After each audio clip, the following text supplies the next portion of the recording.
Wow. I have to say that I really don't like the screencast Almighty because now I found this debut video capture, so it worked, and it's perfect. So I'm going to do is I'm gonna go to control panel, and for programs and features, I am going to screencast Almighty. It should be with S. There, I'm gonna uninstall it. Yay! Okay. Continue. Okay, and uninstall. Perfect. Alright, gonna close. Yay! Alright. So now we're going to continue on chapter 3. Now here we're going to do is choose the data. Choosing the data sets to use. So in the analysis, the first goal here, we came across some situations here already. Previously, we did for rivers, parks, and census units, in which different data sets stored similar features and attributes. How do you choose one dataset over another? So we will be doing here. Here are some considerations. So one dataset might represent. So let's look at some data requirement. And I might have to bring back for our ArcGIS Pro projects. So one data set may represent features with a more suitable geometry type. For the needs, think of cities as polygons versus cities as points. Among data sets of the same geometry types, one may represent features with a more appropriate degree of detail. One data set may be of more recent vintage than another, or it may be more complete, including features that the other lacks. So, one dataset may be more accurate than another when viewed against imagery or other base maps, or it may have been created by a more authoritative source, or it may conform uh, better to another dataset we have already decided to use. One dataset may need less preliminary processing of spatial or attribute data to make it ready for analysis. The second goal is to choose a coordinate system for analysis. So, in reality, that decision is often determined by prevailing standards in the organization or by more or less default less choices for a given study area. For example, it makes sense for us to use the State Plan Coordinate System of 1983 because it is specifically designed to minimize spatial distortion for more than 100 local areas, such as yours within the United States, although the choice of a coordinate system bears directly on the project. Here it also contains background material about coordinate system, what they are, why they matter, how they are managed. That is important to know for any GIS work. So now we're going to choose the data. We will add layers to our ArcGIS Pro, compare them, and decide which data sets to use in the analysis. We will add this information to the data requirement here. So now we will choose the puzzle data. Um, Here is a little weird, because we don't know which layer we're gonna view and add, and so I think better I just do from a scratch. Then if I need something, I would just grab from the other map or the other layer. So I think that will work in that way. Alright, so what I'm gonna do is map is right here. So I'm gonna do is right click on here and make a copy and go to maps and just paste there so we can have everything here. The only thing is I'm gonna do here is lesson 3. Perfect. Okay. Okay, so now we will choose the parcel data. Parcels are the individual property boundaries from which the candidate park site will eventually be selected. We preview the parcels shapefile and the vacant parcels table in the City of Los Angeles folder in the previous videos. So since we do not have any other parcel data, we will use this two data set. So for row 1 of the table in the data set column, we will enter parcels. So, okay, here data set, then we will just have a parcels. And then recall that the vacant parcel dataset is a standalone table. It does not include any polygons. We must join the vacant parcels table to the parcels attribute table. To see vacant parcels on the map, we will do this table join along with all the other data preparation. We will make a note of it here. And in row 2, so the data requirement table in the preparation column, enter join table to parcels. So I will have a vacant parcel.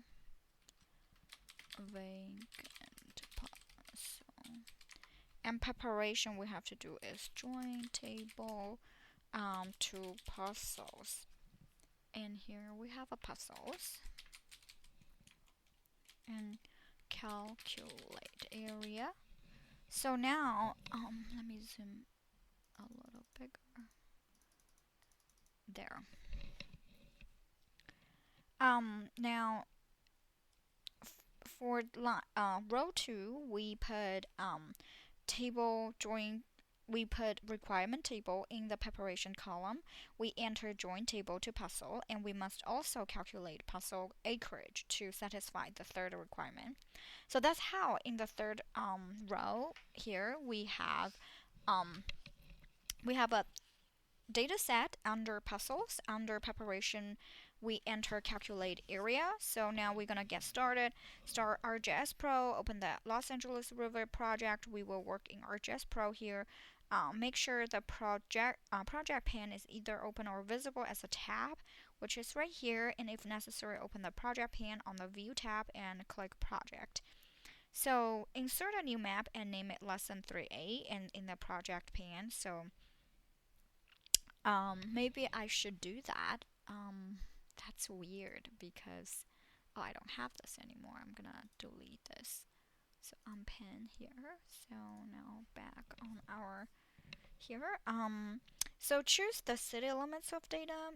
The requirement in row 4 is that the new park be within the city limits. We assume this requirement meant that we would need spatial data representing the boundary of Los Angeles, which we have, but actually there is an even simpler solution. Now in the project pane, we will expand folders. So folders is right here, and expand folders, and we have a park site. So which is here, park site, and which maybe in source data, city of Los Angeles, and folders vacant parcels. So vacant parcels we already added here. So I'm not gonna add it again. So vacant parcels is right here. And we open the table and find the city code, and I'm gonna just open and I'm gonna drag it here a little bit, so I don't want to dock. So now here we can see this table. We find the city code field, which is right here, and I'm gonna do ascending.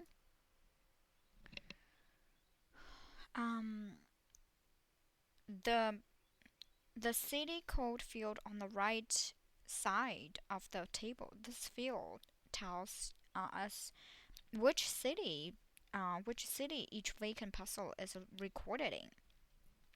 So now we make sure we scroll to the top of the field, right click on city code and click sort ascending. So the first record is Los Angeles. I think every part is just Los Angeles.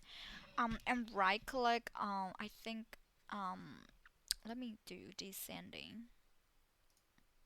Still Los Angeles, see? Right click city code again and click sort descending. So now value of city code doesn't change, which tells you that every record in the field has the same value. So this means that all the vacant parcels and consequently all of the potential park sites are pre-qualified as belonging to Los Angeles. It turns out that we don't need a spatial boundary after all to guarantee that a parcel lies within the city limits.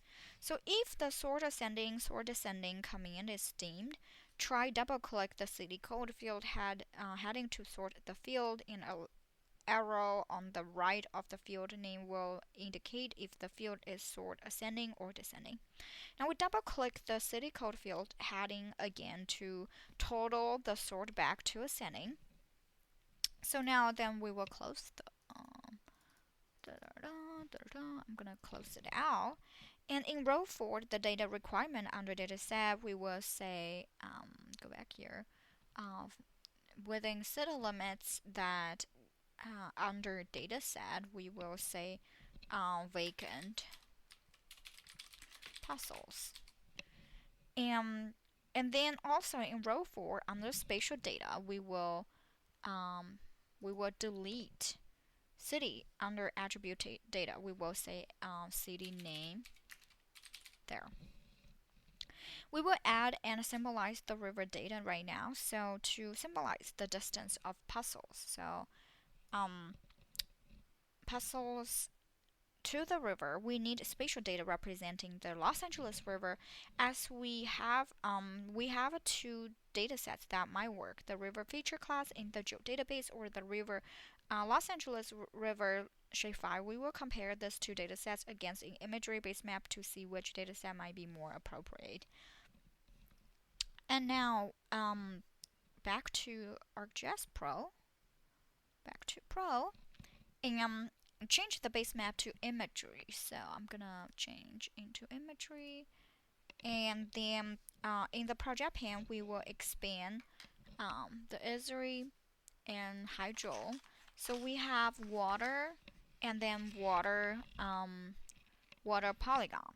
So we will drag the river to the map and display with zoom to extent of the river feature, and we will see the rivers in Los Angeles areas. So that's what I'm gonna do because I don't have a river file. I'm gonna disable all the others. So I don't need block groups, and I don't need Los Angeles. I do need, and there is another one. Oh, I don't need the block groups. Okay, perfect. Now we can see the river display here, and the display would zoom to the extent of the river feature class, and we would see all the river in Los Angeles area. The only river we want to use on the map is the Los Angeles River, and we already did, which is right here, Los Angeles River. There. And another approach is to symbolize the Los Angeles River and no other features. So on the appearance ribbon, we will click symbology. One option to symbolize data is by category, and this works better when the attribute of interest is a name, description, or a number that is a quantity such as a code or ranking. The unique values method assigns a different symbol to each unique value in the specified field, and we will click unique value, and we will see what's going on there, and it should be good. So next we will do is I'm going to make the value field drop down to see the name and everything. To do that, I'm going to start to make sure the field drop down. So do I have the river? Yeah, river here. I don't need new parks. River is selected. I don't need to see the centroid table, and we will go to appearance, symbology, and we will do unique values, and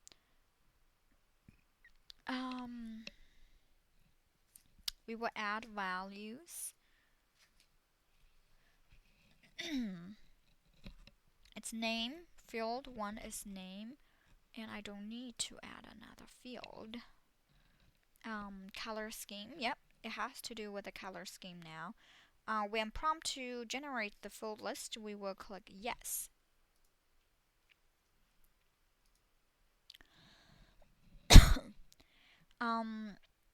And now scroll down to Los Angeles River and then list as alphabetically, and we will highlight the row and click OK. In both of the contents and the symbology pane, Los Angeles River is added and assigned a color from the current color ramp and align with. By default, the other features in the layer will get the symbol next to all values, and we don't want to see those features. However, we will click the more drop down value and click clear the show all. So I'm gonna select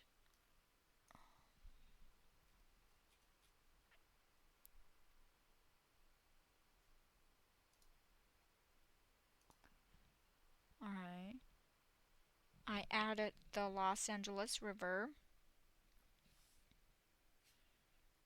and here is added from and by default. So this one is here, go to more and don't show the other value. So this color, I'm gonna change the color. So where is river, water, field, okay. And go back there. That's what I want. And click back. Los Angeles River. There. And we click OK, and everything is now. Click the symbology patch next to the Los Angeles River to open the formal line symbol pane and go to the property tab. So now I'm gonna go to the property tab again for Los Angeles River, just river, and go to symbology and double click this, go to property. And we will change the color to appetite blue, and we will change the line. So appetite blue, I think this is appetite blue.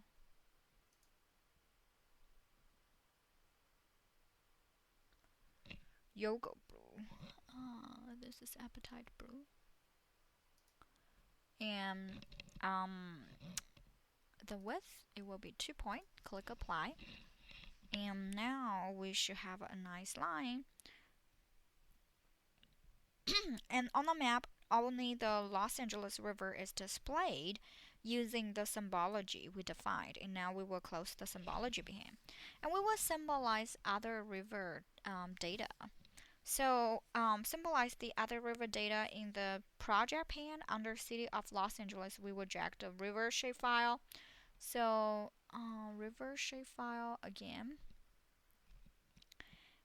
Los Angeles River, LA drag. Okay, it's not, it's the wrong one. Remove, and it's this one. City of Los Angeles, and I'm gonna drag it here. And I'm gonna invisible this one. Yeah, you can see the difference. It cut out. It is within Los Angeles City.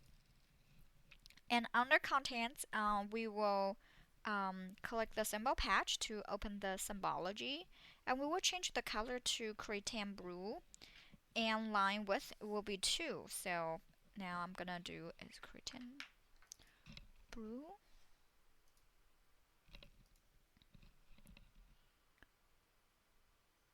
Cretan blue and 2. Click apply. Okay, so once we apply, then we close the symbology, and we can see the different color for these two rivers, and we will choose the river data. Even at this relatively small zoom out scale, it's obvious that the two representations of the river have a different spatial extent. So one goes to the sea while the other stops abruptly halfway there, and we will find out why. In the project pane, we will expand map and more folder, and we will drag the Los Angeles layer file to the maps and more. Oh, right here. Okay, Los Angeles layer, and I think I already have it. So in the contents pane, we will right click the Los Angeles layer and then say zoom to layer.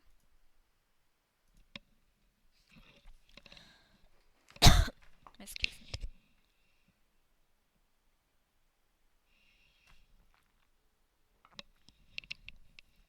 And then this layer file, the file saved layer property that we create before, we open the layer property. I think I'm gonna remove it because I have it here, so I don't need it. So on the layer property dialog box, we click definition query. As reflected on the map, the symbol is as a hollow yellow outline, and there is a definition query on Los Angeles, and we will click the source tab and see the source table. So a layer file is an feature class. Let's see if this is a layer file or it's a shape file. Go to property, source. So feature class, source data. It's a regional data tab. Simple polygon geometry is a polygon. Let me add this back. I'm sorry, and then we will look again. Go to property, and we will source polygon, no attachment.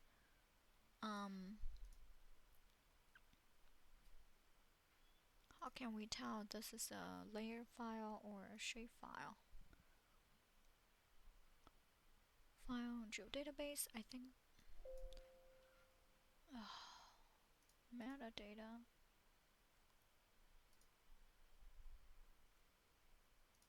It doesn't tell us anything. Okay. A layer file isn't a feature class. It doesn't store feature coordinates and attribute. So every layer in a map must point to a feature class on disk, and the same goes for a layer file. I think maybe both are layer file. Okay, gonna remove this. So I think I saved it. Alright, so we will close the layer property dialog box by clicking OK. We can see the likely expansion for the different extents of the two river layers. So in the Los Angeles River layer, the river stops at the city boundary, the city of Los Angeles, which provided the source data for this layer. It doesn't need to maintain features beyond its own jurisdiction.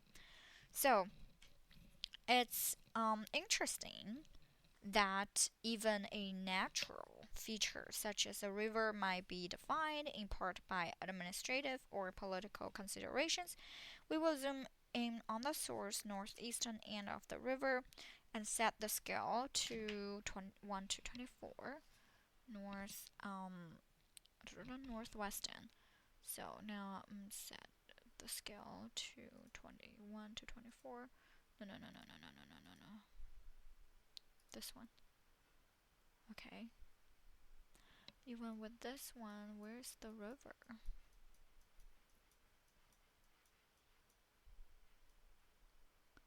Wow, a lot of people. Definitely. Okay, now here's the Los Angeles River. Okay, and we pan along the river and visually compare the two river representation and go all the way to where the Los Angeles River stops at the city's boundary, which is right here. And the two representations of the river aren't identical, but they are close at large scale, such as I'm gonna go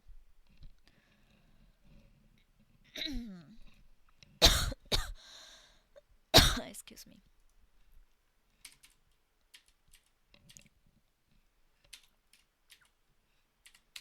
2500. Okay, so you can see some difference.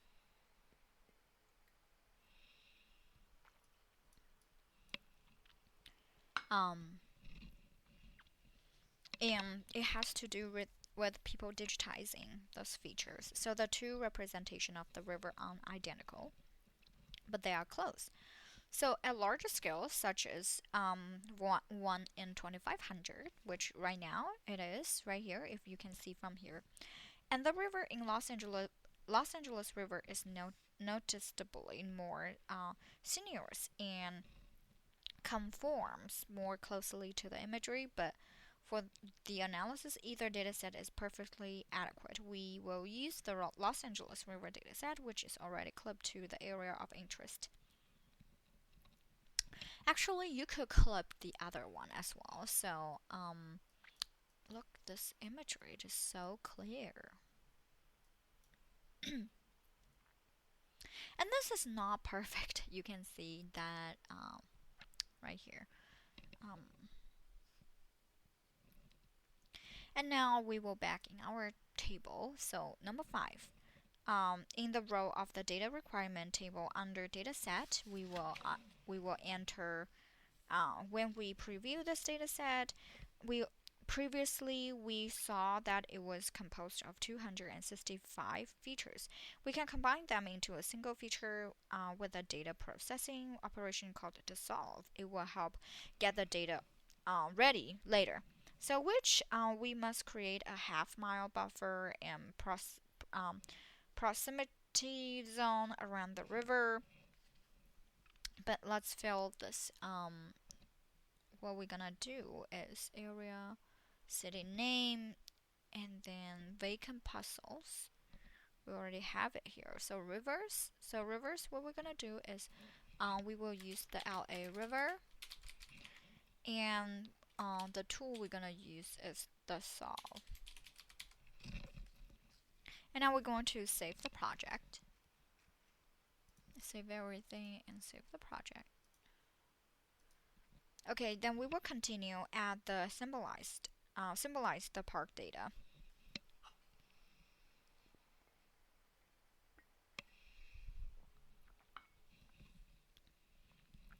To analyze the location of candidate sites in respect to existing parks, we need spatial data representing parks.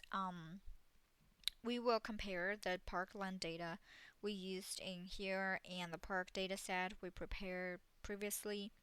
In the contents pane, we will turn off the river layer and click side arrow to collapse it. We will leave the Los Angeles river layer on. So, Los Angeles river. Okay. And we will, in the project pane under Esri geodatabase, we will expand landmark. So for landmark, we have the parkland.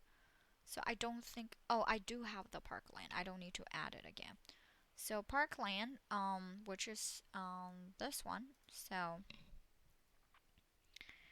and I drag it here, and in the city folder we will drag the parks. So I also have the parks, so I don't have to drag it again. The order of layer in contents should look like here. Symbology for the parks layer may be different, but it's fine. Okay. So under contents, we will right click the symbology patch for the parks layer to open the color palette. Change the fill color to chrysoprase. So parks layer. So I'm gonna change it to. Oh no. I like to do it here. There. The name is chrysoprase. Okay. And we will right click the parkland. It's right here. And change its fill color to Tanzone Violet Green. So Tanzone Violet Green, which is right here.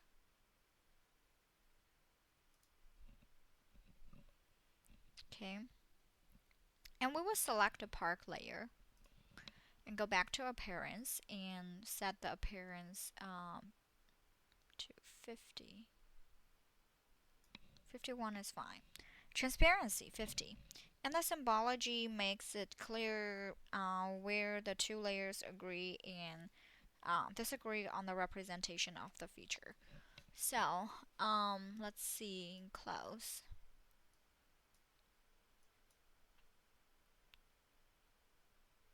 Like this, see? Only parks include this area in the feature.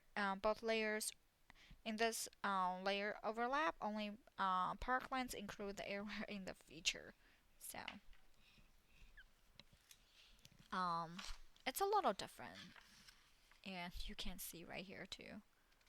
And we will examine a park in two layers. So we can start with a close look at an example park. Our map should be zoomed into where the river crosses the city's limits. The scale should be 1 versus 24,000. On the map tab in the inquiry group, and we will measure the tool and click measure distance, and we will click choose option and button, and we will click distance units and miles. If necessary, we will clear free, and now we're going to measure. So we will measure, and then we will add more data and everything. So now we're gonna do is